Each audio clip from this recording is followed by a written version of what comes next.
Bonjour à vous, on va faire la suite du tutoriel sur ViewRouter. Donc la dernière fois, nous en étions arrêtés sur... donc on avait mis en place mes hobbies, on avait tourné dans une boucle pour afficher les liens dans les cards, et on avait linké dans le router chaque lien vers une page spécifique. Maintenant, on va s'occuper de ce que j'avais appelé, il y a déjà 2-3 vidéos, le lazy load. Alors, le plus simple en fait, c'est que je vais vous montrer à quoi ça correspond. Donc, là, on est sur Network, d'accord? On est dans les DevTools, on va Network et on va choisir juste les JS, d'accord? Donc, quand on load notre page, qu'est-ce qu'on se rend compte? On se rend compte qu'on a notre app.js qui est appelé, d'accord? Et de la même façon, on a notre check vendor JS. Ça, je reviendrai ça plus tard. Pour l'instant, on va simplement s'occuper du web.js, d'accord? Si après, on va sur mes hobbies, si vous regardez, il ne se passe rien. Il n'y a pas de nouveaux, il n'y a pas de nouveaux appels. Il n'y a pas de nouveaux appels. Si vous regardez, on reste sur le même bundle. Qu'est-ce que ça veut dire? Ça veut dire que quand vous arrivez sur la page, la home, vous chargez l'intégralité du site. Ce qui n'est pas forcément la meilleure idée, puisque si on utilise les SPA, donc les Single Page Applications, c'est justement pour leur côté rapide et léger. Donc l'idéal serait de, quand on arrive sur la home, ma foi, on charge la home, et quand on arrive sur des pages spécifiques, à ce moment-là, on charge les pages spécifiques seulement si et seulement si on les visite, et pas seulement, et pas autrement. Donc qu'est-ce que ça implique?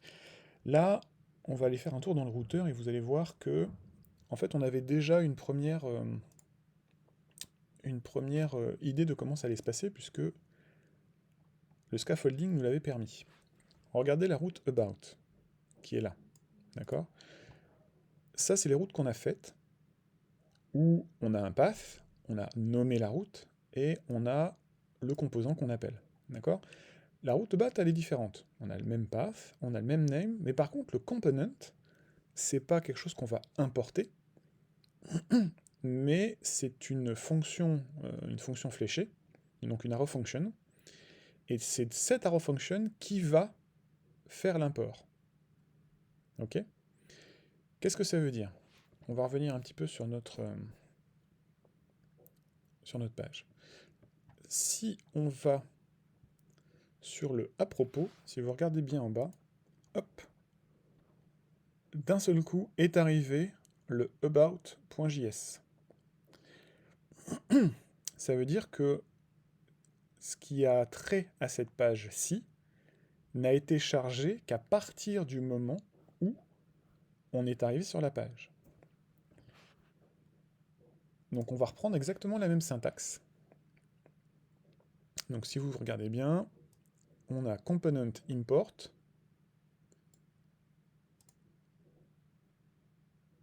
le webpack chum name about. Donc on va faire un CTRL-C, un CTRL-V de ça. Et on va par exemple aller sur coding. Ok, donc coding arrow function. Je vais y arriver. Là, on va lui mettre un autre nom. Donc ça, c'est les magic comments. Je vous expliquerai. Tiens, on va l'enlever d'ailleurs. Comme ça, vous verrez la différence. Donc, la vue, on est sur coding.view. Là, tac, le composant, c'est diy.view. Et là, fig, c'est games.view. Ok. Donc là, on va recharger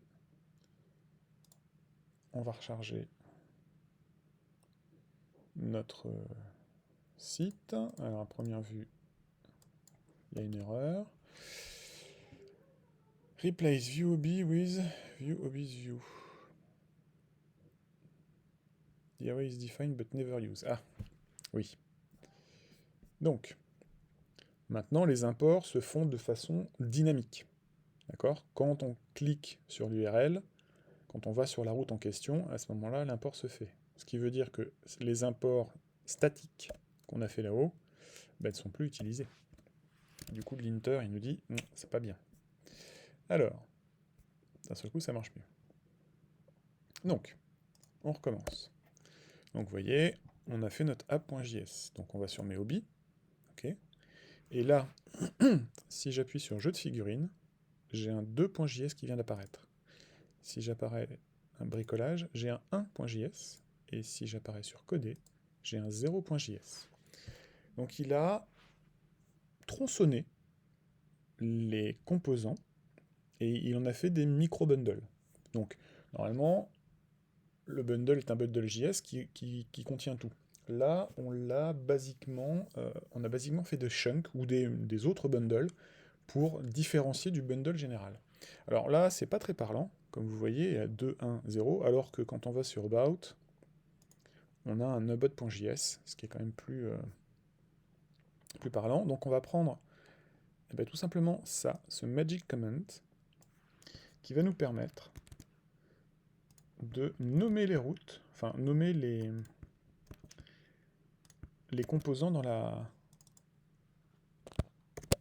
console. Donc Fig Games, ça on était sur DIY, et là on est sur Coding. Donc, si on revient routeur, donc on recharge tout, on va sur mes hobbies, on va sur jeu de figurines, et là, paf, Fig Games. Si on revient sur mes hobbies, paf, DIY, et si on retourne sur mes hobbies et coder, paf, coding. Donc c'est quelque chose dont il faut faire, il faut faire attention. C'est tout l'intérêt du SPA, enfin de la single page application. C'est justement ce côté modulaire, extrêmement rapide et extrêmement léger. Non seulement on n'est pas obligé avec un SPA de fetch à chaque fois qu'on change de page, de fetch les datas, mais en plus on peut diviser, scinder notre bundle complet en micro-bundles qui seront appelés les uns après les autres.